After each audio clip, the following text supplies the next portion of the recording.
Hello and welcome to the first live show of 2024. Today we will be setting a stage on how immigration to Canada, specifically business immigration to Canada, would look like according to our predictions in the new year. Let's get started.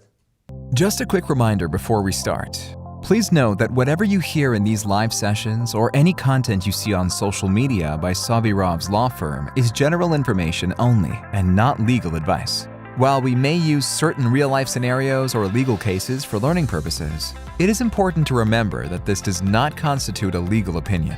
For personalized legal advice, please consult with your lawyer or hire a Canadian immigration lawyer. Now, let's get back to our show.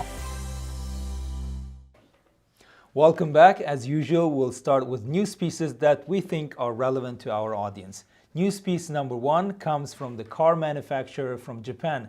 Honda is considering doing a lot of business in Canada by potentially investing almost $18.5 billion in car manufacturing, electric car manufacturing, and battery manufacturing in Canada. Hopefully that project will materialize, and this would create a lot of jobs for Canadians.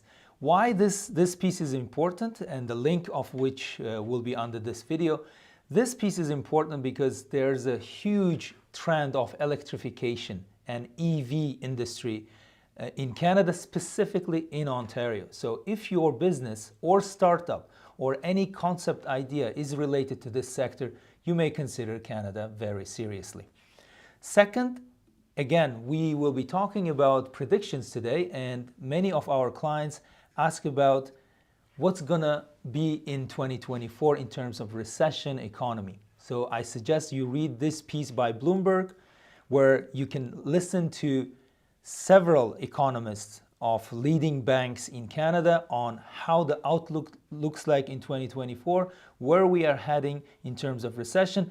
The note is more positive than negative, so take a look. And I think, to my mind, my humble opinion is that in 2024, at least in the middle of the year, we will have everything under control in terms of recession, and interest rates will be hopefully decreasing by Bank of Canada. So let's get to our today's topic, which is setting the stage on business immigration trends in 2024. Are you constantly on the move, managing your business, and looking for a convenient way to stay informed about expanding your business to Canada? Look no further. Introducing Speaking of Canada, the podcast that keeps you in the loop on all things related to Canadian business immigration, delivering the latest news and valuable tips and captivating interviews, no matter how busy your schedule gets. Speaking of Canada has got you covered.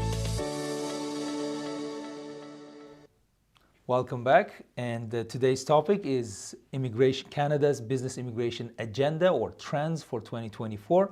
I would appreciate your thoughts and comments. I have identified top 6 trends that I will share with you, but of course there might be other opinions and other trends that you want to mention. Please leave them as comments. As usual, we'll get to your questions after my brief presentation. Thank you. So, Happy New Year to everybody. We greeted a new year, of course, with some challenges, ups and downs, but it's a new year, new beginnings, new opportunities, and new immigration stage. I want you to keep in mind 3 main ideas or events, let's say, in the back of your mind when considering immigration. One is rising immigration and shifting composition of Canada. We have accumulated more people in this beautiful country. Now, in the last year, according to July 2022, 2023, the population has grown almost 3%. That's just a bit over 1 million people moved to Canada permanently. So it's the highest or the fastest growth in recent decades. This is one idea, one fact that you have to keep in mind. Second is housing crisis is very alive in Canada, and government is scrambling to do whatever it can to solve this problem. However, according to industry experts, we are expected Canada specifically focusing on rental property, not other private properties, but only the shortage of rental housing in Canada is expected to grow to more than 120,000 units, which is almost 4 times higher than the current shortfall. So according to experts, Canada needs to add approximately 333,000 new rental units to meet the demand of growing population. And of course, we have to have the world conflicts in mind. According to International Crisis Group, we have to keep watching and keep in mind the 10 conflicts in 2024, which are, of course, the situation in Gaza, the wider Middle East, Sudan, Ukraine, Myanmar, Ethiopia, the Sahel region in Africa, Haiti, Armenia and Azerbaijan situation, and of course, US-China tensions. So the immigration is not an immune sector. So these 3 big waves, let's say, you should keep in mind. However, when it comes to top 6 trends specifically on immigration, which directly or indirectly will affect business immigration to Canada, I want to highlight number 1 would be high immigration targets. Of course, Canada sets certain targets, a wish list, so to say, for every 3 years. In 2024, Canada is expected or plans to expect to welcome 485,000 permanent residents who will become permanent residents in Canada. So, and shifting status from temporary to permanent is also included. And as Minister of Immigration Sean Fraser, as well as the new Minister Mark Miller pointed out, most of those 485,000 people are already in Canada. So this shouldn't be calculated as a new body of, a body of immigrants will come to Canada from outside. No, most of them are already inside on a different status. They will be converted into permanent residents. So when mass media is making a news piece that more than 500,000 per year will be accepted as permanent residents, you need to see the wording exactly, what's going on in reality. Of course, this is a high target and it affects, which means that this will not stop in the coming years.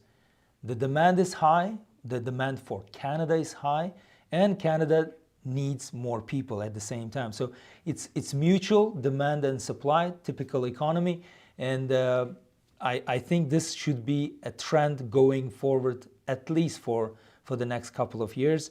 This is the part where Canada is trying to solve the labor shortages, massive retirements that are upcoming in this country, and aging population, and of course low birth rates. The second one that I wanted to discuss in terms of trends is special programs for global crises. As I mentioned, there are at least 10 global crises going on at the moment, potential ones and active ones.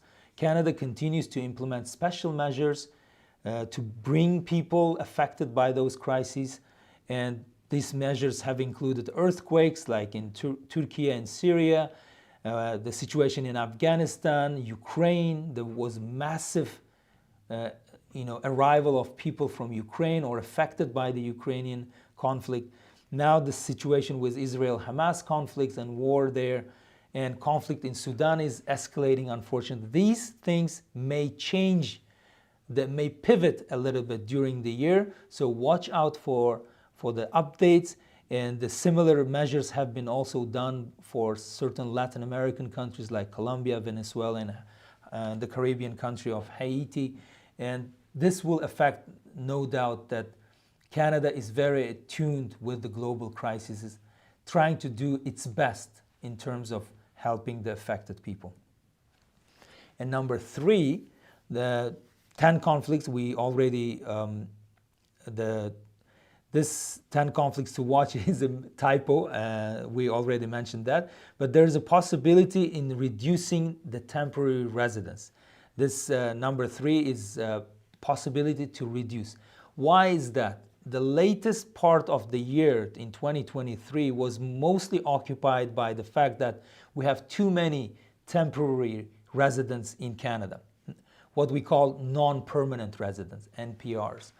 These are international students, international workers, foreign workers, and other categories of visitors in Canada. And there were around 2.2 million, which was revealed by Statistics Canada, which was shocking. Now there are rumors, and Minister of Immigration also confirmed that there should be some decrease in non-permanent residents, temporary residents, in response to housing shortages, the rising living costs, and so on, especially when it comes to, fraud or misuse of immigration programs in a situation such as international students applying to unnecessary programs just to remain in Canada, and so on, and temporary foreign worker frauds related to LMIAs. So this is the trend, I think, trying to decrease the number of non-permanent residents, which many are arguing, rightly or wrongly, that affects the housing crisis and labor situation at the same time. Okay. Number 4, I think it's a good news, a good trend, is the Quebec Immigrant Investor Program is coming back. It was officially relaunched, let's say, on January 1st, but we haven't seen the traction yet. Hopefully it would become better and stronger program than its previous version, which was canceled previously. Now, Quebec's, this is trend because it's the only passive investment immigration program for rich individuals, high net worth individuals in Canada. Only the province of Quebec has that kind of program. And the eligibility criteria has been updated, leaning more towards the francophone immigrants who know French language, and they are believed to be easy to assimilate and integrate into the Quebec society. And they want those individuals to make significant contribution to Quebec's economy. So we have a detailed video about Quebec Immigrant Investor Program. Check that out on our YouTube channel, please. Number 5, one before the last, revamped interest in the SUV program. In the middle of the year, last year, previous immigration minister, Sean Fraser, made some comments, some changes, let's say, to the SUV program. They offered open work permits for all entrepreneurs under the startup, and they prioritized those startups in order to, those startups that have capital injected into them and supported by business incubators and angels, to be prioritized, to reduce the backlog. The backlog is very big problem of this SUV program. And now in 2024, I hope the program will be modified so that the backlogs are reduced in a way, it's unbearably long to get PR under this program at the moment. However, the open work permit is some kind of a relief to those who are waiting long time under this program. But this is one of the best. Still, this program will be hugely popular in 2024. It is already one of the most popular programs among entrepreneurs. And this is part of the tax strategy. We want to bring the best and brightest and the most risk takers as entrepreneurs in Canada. And we want to give them the best shot. They have to genuinely try to run their startups. If they fail, that's okay, but we want them to succeed. Last but not the least, the policies and new bodies, new structure is coming into play on immigration.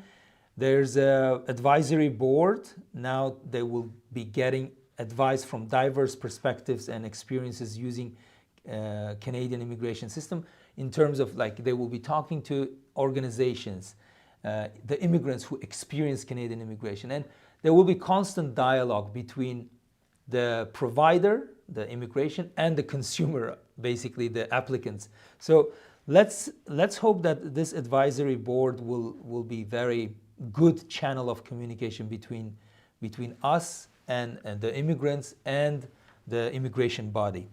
Also, there's a very interesting new role that is called Chief International Talent Officer. Let's see. We haven't heard who will be that officer, but there are certain roles that the officer will have to take. This is aligning immigration with labor market needs. This indicates that there will be a lot of fine-tuning during the year. So be ready to have a lot of changes or subsequent policy changes in the country's immigration system. So sectoral strategy integration, this involves developing strategies for specific sectors like agriculture, health, tech, and so on, which already has started. I think there were certain category-based selections under Express Entry. You can feel that philosophy being implemented across the board, and regional and community needs will be considered going forward by this officer, and which means basically, spreading the benefits of immigration across Canada, not to just major cities. And Francophone minority communities and any communities that are willing to welcome immigrants, they should contact International Talent Officer. I hope this officer will be a good addition to the team of IRCC. And global skills missions. This is very interesting. The officer will be tasked to organize and lead missions around the world to gather and bring talent to Canada. Let's see how this goes. We know the theory, the practice will be totally different, and see how this officer will change the situation. I think that's it, and these are top 6 trends. If you need any immigration guidance, regardless of trends in 2024, let us know. Talk to the team of experts who've been doing it for the last more than 10 years now. And we welcome the new year with new challenges. And of course, now I'm ready for your questions. Let's get to your questions now. To stay updated on all things related to Canadian business immigration, check us out on social media. Follow us on Instagram, TikTok, LinkedIn, Facebook, and Twitter for the latest news and updates. Subscribe to our YouTube channel and click the notification bell to stay informed about the most recent immigration news, interviews with top immigration specialists, and our weekly live shows. Visit our website at www.sobirovs.com for more information or to book a consultation with our team of experts. Okay, I'm happy to report that there are no questions related to this topic today, which is okay because we are just starting the year. Next week we will come up with a new topic, so stay tuned, make sure you subscribe and send us your feedback, send us your requests on any topic that you would like us to discuss in our live show. Thank you for joining us today. Have a great rest of the week. Happy New Year.